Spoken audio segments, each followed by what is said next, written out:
Hello दोस्तों, R K mix entertainment पर आपका स्वागत है। दोस्तों, जय माता दी। स्वागत है आप सभी का इस दिव्य यात्रा में, जहां मैं आपको लेकर चलने वाला हूं भारत की सबसे रहस्यमयी, शक्तिशाली और पवित्र स्थली मां वैष्णो देवी के दरबार में। आज की ये वीडियो सिर्फ एक ट्रैवल गाइड नहीं, एक आध्यात्मिक अनुभव है, एक भावनात्मक यात्रा है जो आपको भक्ति से भर देगी। तो चलिए, माँ बुला रही है, हम निकलते हैं माता के दरबार की ओर। सबसे पहले जानते हैं वैष्णो देवी का पौराणिक इतिहास। माता वैष्णो देवी की कथा हजारों साल पुरानी है। त्रिकुटा नाम की कन्या, जिसका जन्म दक्षिण भारत में हुआ था, बचपन से ही शक्ति की उपासक थी। बाद में उन्होंने समुद्र किनारे कठोर तप किया। उन्हें वरदान मिला कि कलयुग में वे वैष्णो देवी के रूप में पूजी जाएंगी। महाभारत समय में पांडवों ने यहाँ पूजा की और त्रिकुट पर्वत पर मंदिर बनाए। भैरवनाथ, जो एक तांत्रिक था, माता की शक्ति देखकर आकर्षित हुआ और उनका पीछा करने लगा। माता त्रिकुटा ने कटरा, बाणगंगा, अर्धकुंवारी और अंत में त्रिकुट पर्वत की गुफा तक यात्रा की। भैरवनाथ को मोक्ष देने के बाद माता ने उन्हें वरदान दिया, मेरे दर्शन तभी पूर्ण होंगे जब भक्त भैरव मंदिर भी आएगा। यही कारण है कि वैष्णो देवी यात्रा भैरव बाबा के दर्शन के बिना अधूरी मानी जाती है। माता के 3 पवित्र रूप हैं जो पिंडी दर्शन में यहाँ पर है। वैष्णो देवी में किसी मूर्ति की पूजा नहीं होती। यहाँ प्राकृतिक रूप से उपस्थित हैं महाकाली, महालक्ष्मी और महासरस्वती। ये तीनों पिंडी ऊर्जा, शक्ति और ज्ञान का मिलन मानी जाती हैं। वैज्ञानिक मानते हैं कि पिंडियाँ हर समय समान तापमान और ऊर्जा ग्रेड बनाए रखती हैं, जो एक आश्चर्य की बात है।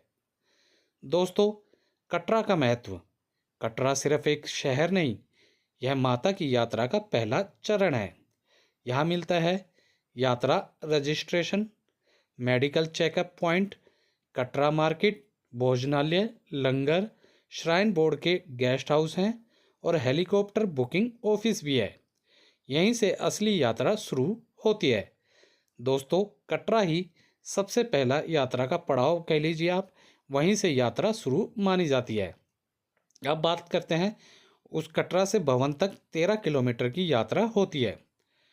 रास्ते के मुख्य पड़ाव कौन कौन से हैं? एक है बाणगंगा, जहां माता ने तीर चलाकर गंगा जल प्रवाहित किया था। उसके बाद चरण पादुका, यहाँ माता के पैरों के निशान माने जाते हैं। फिर उसके बाद अर्धकुंवारी, गर्भ जून गुफा भी जिसे बोल देते हैं, यह माँ का तप स्थल है, यात्रा का सबसे व्यस्त पॉइंट। हथियारी, सुंदर दृश्य, आराम के लिए अच्छा स्थान है। अगला है सांझी छत, हेलीकॉप्टर का लैंडिंग पॉइंट। और फिर माता भवन, जहां पवित्र दर्शन होते हैं माता के। अब बात कर लेते हैं कैसे करें यात्रा। सभी तरीके से बताऊंगा दोस्तों मैं आपको। सबसे पहले पैदल यात्रा। सबसे अधिक भक्त इसी तरह जाते हैं। पूरे मार्ग पर सीसीटीवी, सुरक्षा, पानी और भोजन की अच्छी व्यवस्था है। दूसरा है जो मार्ग है, आप कैसे कर सकते हैं? दूसरा तरीका घोड़ा या खच्चर, अधिक सुविधाजनक, लेकिन घोड़ा हिलता डुलता सफ़र है। आप अगर बैठने में जाना चाहते हैं, जल्दी जाना चाहते हैं और आप कंफर्टेबल हैं बैठने में, तो आप घोड़ा खच्चर भी कर सकते हैं। यह आपकी चॉइस के ऊपर डिपेंड है। उसके बाद आता है पिट्ठू, बच्चों और सामान के लिए। इसमें बच्चे को एक आदमी अपनी पीठ पर लेकर चलता है दोस्तों। उसके बाद पालकी, वरिष्ठ नागरिकों के लिए सबसे सुरक्षित। जैसे पालकी होती है दुल्हन की, ऐसे ही एक पालकी होती है वरिष्ठ नागरिक जो चल नहीं सकते या जिनकी सेहत अलाउ नहीं करती, जिनकी बॉडी अलाउ नहीं कर रही है, वो इस तरीके से जा सकते हैं। उसके बाद इलेक्ट्रिक व्हीकल, अर्चना मार्ग पर अर्धकुंवारी से भवन तक चलता है। ये इलेक्ट्रिक व्हीकल है, जैसे अपने ई रिक्शा वगैरह होती है, ऐसे होते हैं। इसमें भी आप ज़्यादातर ये होता है, अब तो शायद सबके लिए कर दिया है, लेकिन पहले ये बुज़ुर्गों के लिए, हैंडीकैप वगैरह के लिए ज़्यादा था। उसके बाद अगला छठा है हेलीकॉप्टर सेवा, जो कटरा से है सांझी छत तक सिर्फ 5 मिनट में पहुंचा देता है। यहाँ से भवन तक 1.5 किलोमीटर पैदल या पौनी से जाया जाता है। दोस्तों, अब आगे बात कर लेते हैं नई गुफा और पुरानी गुफा। ये तो 6 तरीके थे आप कैसे जा सकते हैं भवन तक। सबसे पहले बात करते हैं पुरानी गुफा। नीचे झुककर, पानी में डूबकर मतलब पैरों को डुबोकर और प्राकृतिक चट्टानों से बने संकरे मार्ग से दर्शन होते हैं। सर्दियों में और कम भीड़ में खुलती है। सर्दियों में या कम भीड़ होती है तभी ये खुलती है। और नई गुफा होती है, 2 तरीके के हैं रास्ते दोस्तों। एक पुरानी गुफा में दर्शन के लिए जो होते हैं वो बता रहा हूँ। पुरानी गुफा में नीचे झुककर, पानी में पैर डुबोकर और प्राकृतिक चट्टानों से बने संकरे मार्ग से जाते हैं, और ये सर्दियों में या जब कम भीड़ होती है जब ही खुलती है। और दूसरी है नई गुफा, अधिकतर समय इसी से दर्शन करवाए जाते हैं। चौड़ी है, व्यवस्थित है और सुरक्षित है। फिर बात कर लेते हैं भैरव बाबा मंदिर। भवन से लगभग 2 किलोमीटर ऊपर और है। यहाँ जाना मुश्किल होता है, लेकिन यात्रा तभी पूर्ण होती है। ऊपर से दृश्य बादलों के बीच स्वर्ग जैसा दिखता है। दोस्तों, यहाँ आप जो रोपवे है उसके थ्रू भी जा सकते हैं और पैदल भी जा सकते हैं। आसपास के महत्वपूर्ण स्थान जो घूमने के लिए और हैं या दार्शनिक कह लीजिए तो उसमें भी जा सकते हैं, जैसे शिवखोड़ी, प्राकृतिक शिवलिंग वाली रहस्यमयी गुफा है। 60 फीट ऊंची और 150 मीटर लंबी। दूसरा झज्जर कोटली, पिकनिक स्पॉट है। तीसरा नौ देवी मंदिर, जम्मू के कई देवी स्थलों का समूह है। चौथा रघुनाथ मंदिर, जम्मू का प्रमुख मंदिर है।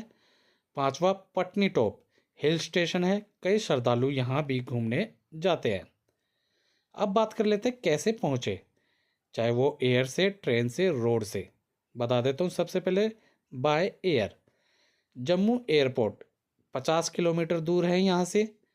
टैक्सी 1 से 1.5 घंटे में कटरा पहुँचा देती है। ट्रेन की बात करें तो श्री माता वैष्णो देवी कटरा रेलवे स्टेशन है। यहाँ से ऑटो, टैक्सी सब उपलब्ध हैं 24 घंटे। उसके बाद रोड से बात करें, बाय रोड, तो दिल्ली, अमृतसर, चंडीगढ़, जम्मू से बसें नियमित चलती हैं। ठीक है दोस्तों, अब बात कर लेते हैं कहाँ रुकें और कहाँ खाएं। ठीक है दोस्तों, सबसे पहले बात कर लेते हैं रहने के विकल्प। श्राइन बोर्ड यात्री निवास है, वहाँ रुक सकते हैं। वर्जकुंड गेस्ट हाउस, कटरा के होटल हैं। भवन पर कंबल व स्नान गृह की सुविधा है, वहाँ पर भी आप रुक सकते हैं। भोजन की बात करें तो लंगर, फ्री पानी, हल्का और सात्विक भोजन हर जगह मिलता है दोस्तों।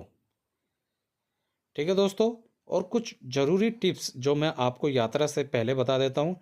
ठंड के मौसम में जैकेट जरूर रखें। रात की यात्रा शांत और आसान होती है। भीड़ वाले दिनों में एडवांस ऑनलाइन पास लें। हेलीकॉप्टर की बुकिंग 30 दिन पहले लें। बुजुर्गों के लिए बैटरी कार सबसे बेहतरीन है। कटरा से मेडिकल स्लिप जरूरी है। शराब, तंबाकू ले जाना सख्त मना है।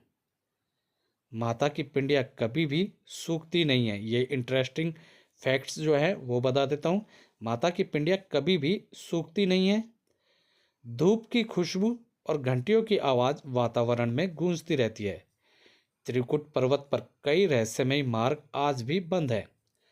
पुरानी गुफा में पानी हमेशा एक समान लेवल पर रहता है। तो दोस्तों, यह थी वैष्णो देवी यात्रा की सबसे अच्छा जो मैंने पूरी जानकारी देने की कोशिश की है दोस्तों, अगर वीडियो अच्छी लगी हो तो वीडियो को लाइक करें। मैक्सिमम से मैक्सिमम हर जगह इसे शेयर करें। कमेंट सेशन में जय माता दी लिखना ना भूलें। माँ आपको हमेशा स्वस्थ, खुश और समृद्ध रखे। और दोस्तों, ऐसी ही वीडियोज़ के लिए आप लोग मेरे चैनल या पेज RK Mix एंटरटेनमेंट को सब्सक्राइब या फॉलो करना ना भूलें। धन्यवाद दोस्तों, जय हिंद।